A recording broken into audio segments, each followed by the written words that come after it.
இப்போ செமி பிரஷியஸ்ல வந்து skin touch ஆற மாதிரி அப்ப இயரிங்ஸ் போடலாமா? தாராளமா போடலாம். அது நமக்கு எந்த அவங்க விதத்துல ஹெல்ப் ஆகும்? ஹாரோஸ்கோப்ல இப்ப வந்து ஒரு ஒரு இதுல கூட நம்ம பேசியிருக்கோம். இந்த கர்ப்பப்பை மலராதவங்க, ஆணுக்கு வந்து கவுண்ட்ஸ் ரொம்ப கம்மியா இருக்கக்கூடியவங்க.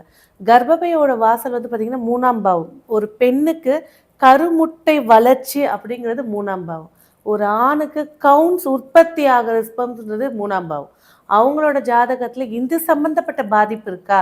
அப்ப அந்த 3ஆம் பாவத்துக்கான பிளானட் என்னவோ, இல்ல அங்க எந்த கிரகம் உட்கார்ந்திருக்கோ, அது சார்ந்த ரத்தினத்த கம்பலா போடும்போது, கண்டிப்பா அதோட விஷயங்கள் ஒர்க் அவுட் பண்ணி குடுக்கும். ஓஹோ!